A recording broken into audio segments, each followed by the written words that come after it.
Heating and cooling accounts for 50 to 70% of the energy cost for your home.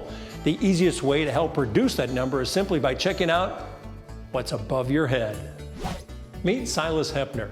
Silas specializes in insulating homes from new construction to existing homes.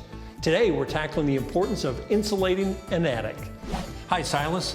So why is it so important to have a properly insulated attic? The purpose of the insulation is to resist heat flow, and so we want to keep the heat that we paid for in the house, which is going to save energy and money for the homeowner. Now, how does a homeowner know if they have enough insulation in their attic? When they pop up in the attic, they can take a look, and the first thing we look for is, can I see the framing, the floor joists in the attic space? And if I can, probably don't quite have enough insulation.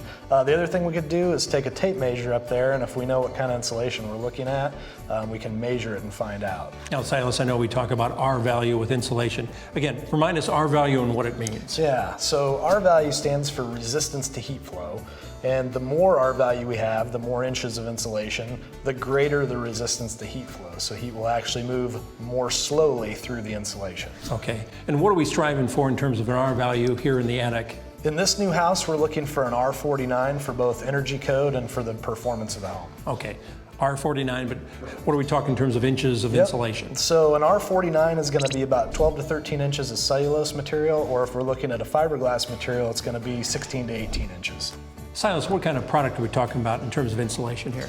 Yeah, today we're going to be blowing a fiberglass insulation product, and so fiberglass is created by spinning literally glass into fibers. And those things are kind of held together by friction and binder material, and you blow that into the attic, and that's what does the insulating for us. What other product can we be using in an attic? Yeah, you could also use a cellulose product, and that's a product that's made out of recycled paper, a lot of times newsprint or something of that nature. Now, is this a product in terms of blowing in insulation that I could do it myself, or is it best to leave it to the experts? It is a DIY style product. However, there are lots of things that we need to know as installers to make sure that we're not causing more problems than we solve.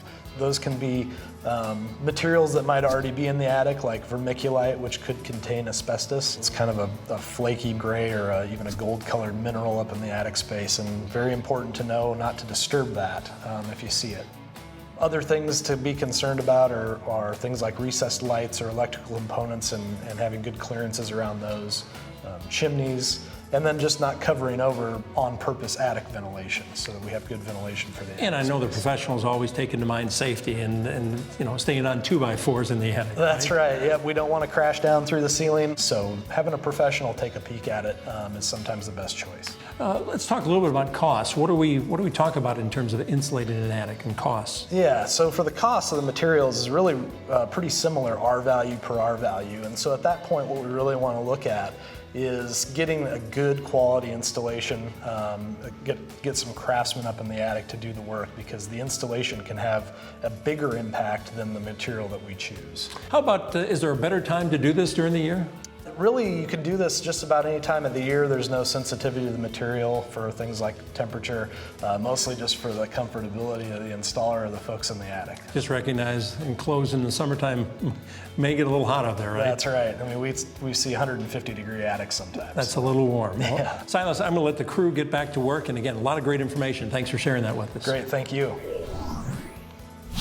The EPA estimates that by sealing and insulating your attic, a homeowner can expect to save about 11% of their total annual energy costs. That means if you usually spend about $200 a month, you'll save about $260 over the course of a year. And check this out. Here's an easy way to see if your attic has enough insulation. Measure the amount of insulation in your attic compared to your studs. 4 to 7 inches doesn't quite cut it. You'll want 13 to 18 inches of insulation depending if you live in the north or south. For more information on how to insulate your attic, go to our website at powerhousetv.com.